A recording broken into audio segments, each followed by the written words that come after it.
Look at the calendar. Most dates pass quietly. Others pull catastrophic events toward them with a strange, recurring gravity. April 19th is one of them. On this day in 1775, the first shots at Lexington triggered the American Revolution. In 1943, it marked the beginning of the Warsaw Ghetto Uprising. 50 years later, a 51-day standoff in Texas ended as the Branch Davidian compound burned to the ground on April 19th.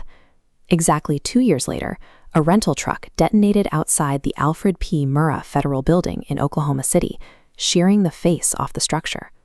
While historians often log these overlaps as pure coincidence, modern internet subcultures treat the repetition as a deliberate syntax. The Oklahoma City bombing left 168 people dead. 19 of them were children. This diagram maps the logic applied to those details. 19 is the 8th prime member. April 19th is the 109th day of the year. Add 138 days to that, and the calculation lands you on September 4, a date flagged for anomalies. Online investigators use these intersecting digits as the primary evidence for simulation theory. They argue that when you see the same dates and figures cycling through history, you aren't looking at random chance. You are looking at a digital universe recycling its background code. It's a compelling modern framework. But to see where this drive to find a code actually began, we have to look back 5,000 years, to the first people who turned math into a religion. In ancient Mesopotamia, human survival depended on watching the sky. Before formal science, stars were the only reliable map for a world that felt chaotic. The sun was too uniform, but the moon was an observable dial. It shape-shifted through a predictable 28-day cycle. Early humans correlated that 28-day cycle with the rhythms of the Earth, from ocean tides to livestock gestation. These observations led to a definitive conclusion. If mathematics governed the behavior of the sky, then the sky must govern human fate.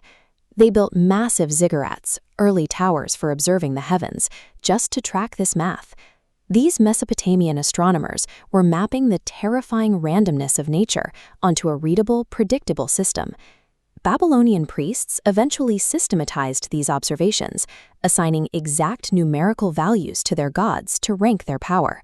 The moon's 4 distinct phases lasted roughly 7 days each. As this diagram shows, those lunar quarters solidified into the rigid 7-day structure of the week, turning a number into a theological magic digit. Astronomical data soon became cultural shorthand. The number 40 codified periods of extreme hardship, from the 40 days of a flood to 40 years of wandering in the desert. Esoteric traditions like the Kabbalah viewed the physical world as a layer of encryption over a deeper mathematical reality. By assigning numerical equivalents to letters, they could calculate the value of ancient words like alim to reveal the exact digits of pi. For 5,000 years, the goal has remained exactly the same. By cracking these numerical codes, humans believed they were hacking directly into the mind of God. A Babylonian priest tracking lunar phases and a modern internet user tracking the number 19 are doing the exact same thing. Both groups are engaging in the same behavior, isolating patterns to tame the terrifying randomness of existence. The 138-day jump and the overlapping tragedies of April 19th are genuine anomalies. However, they are not proofs of a digital simulation. These perceived patterns are a byproduct of our own biology. Evolution wired us to see a predator's stripes in the tall grass before the predator sees us. We are programmed to see the tiger's stripes even when the tiger isn't there. Once we identify that bias in our own hardware, the patterns of history look less like a hidden conspiracy and more like a biological reflection. Our relentless 5,000-year search for rhythm in the noise has built the architectures of our religions, our calendars, and now our digital mythologies.